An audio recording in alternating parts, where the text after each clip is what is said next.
Hello friends, Shubhanshu की दुनिया में आप सभी का स्वागत है। और आज का मेरा जो वीडियो है वो है हर छठ की पूजा पर। आज से कल के दिन ही पहले हम लोगों ने अपनी चुकड़ियों को सभी को चावल के लेपन में लेप के रख दिया था ताकि वो अच्छे से सूख जाएं। इसके बाद उसमें सिंदूर और काजल वगैरह लगा के उनको सजा के रख दिया था। और सुबह 4 बजे हम लोग उठ गए थे और सुबह 5 बजे ही हमारे बाबूजी भी जग गए थे, जबकि सोचा था कि अच्छे से पूजा करूँगी। ये सब तैयारी करते करते इसके बाद में फिर मम्मी आ जाती हैं। मम्मी भी पूजा की तैयारियों में लग जाती हैं। फिर एक साथ सारी चुकड़ियों को रख दिया जाता है। और हमारे यहाँ 2 दिन पहले ही बहुरा चौथ की जब पूजा होती है तो उसमें गाय भैंस बना के रखी जाती है पाटे पे। पहले उसका व्रत और पूजा होती है, उसके बाद में 2 दिन बाद हर छठ की पूजा होती है। तब तक हम लोग वो पाटा वहीं पर रखा रहने देते हैं, उसके साथ में ही पूजा होती है। फिर जल्दी जल्दी मम्मी बोली रंग लगाओ नहीं तो टाइम हो जाएगा, क्योंकि सुबह 6 बजे का अच्छा नक्षत्र था तो पूजा होने तक का, इसलिए हम लोग जल्दी उठ गए थे। सारी तैयारी, माता जी की पूजा हुई हर छठ मैया की। मम्मी ने सुबह पूड़ी नीचे ही बना ली थी क्योंकि हम ऊपर हैं, इसलिए तो मम्मी ने अपनी सारी तैयारियां करी थी। फिर हम लोगों ने जल्दी से चुकड़ियाँ सब भरी, जिनमें मखाना और क्या कहते हैं कि भुने हुए चने, चीनी, महुआ और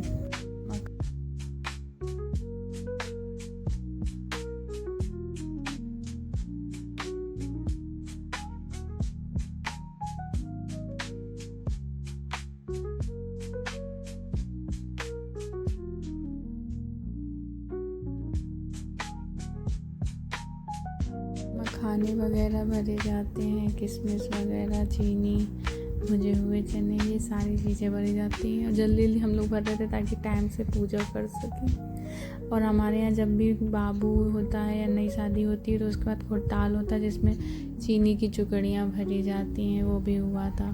फिर इसलिए हम जल्दी हम लोगों ने आरती पूजा की। 6 कथाएँ जो पढ़ी जाती हैं वो मम्मी ने कथाएँ सुनाई। मुझको तो आती नहीं थी, फिर मम्मी ने ही कथा सुनाई। ये मम्मी कथा सुना रही हैं। जल्दी जल्दी हम लोगों ने जैसे तैसे अपनी पूजा की, टाइम से हो जाए।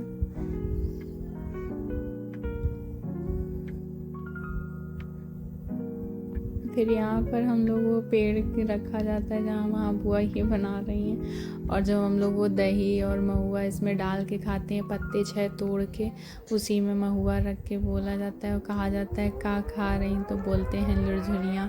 बोलते हैं किसके नाम की, तो बोलते हैं अपने बच्चे के नाम की। इस तरीके से 6 बार, जितनी बार खाया जाता है उतनी बार यही बोल बोल के ही खाया जाता है।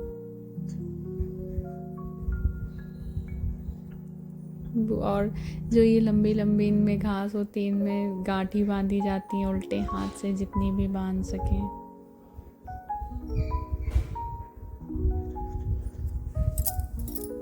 मेरे घर में ये सारी पूजा नहीं होती थी, ससुराल में आकर ही हमको ये पूजा करना पता चला है। पहले ये सब नहीं होता था, लेकिन हमें जब बाबू नहीं हुआ था उससे पहले भी 2 साल पहले मम्मी ने मुझसे सारी पूजाएं कराई थी ताकि हम धीरे धीरे सारी चीज़ें सीख सकें कि किस तरीके से पूजा होती है। एक तरफ मम्मी कर रही है, एक तरफ बुआ उल्टे हाथ से बुआ कर रही है। देखिए सीधे हाथ को भी लगा रही हैं। किस तरीके से जल्दी जल्दी करें। मम्मी ने 2-3 बांधी, बोली जितनी बांध सको उतनी बांध लो, कोई ज़रूरी नहीं है कि ज़्यादा हो या कम हो, पर उल्टे हाथ से बांधनी चाहिए।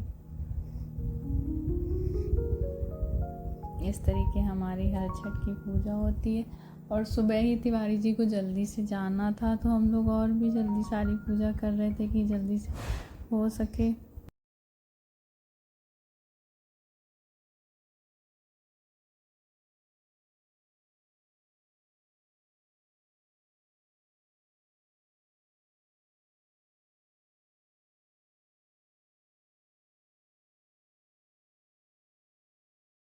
पूजा होने के बाद मम्मी बाबू के और तिवारी जी के टीका लगाती हैं, क्योंकि तिवारी जी जा रहे थे कि चले जाएंगे तो कुछ खा भी नहीं पाएंगे, तो उनको प्रसाद खिलाया, टीका किया। और ये बुआ आप खा रही और हम बोल रहे थे क्या खा रही, तो बोल रही थी लुरझुरियाँ। इस तरीके से हम लोगों की हर छठ की पूजा होती है। Tata bye bye. बोले हर छठ मैया की जय।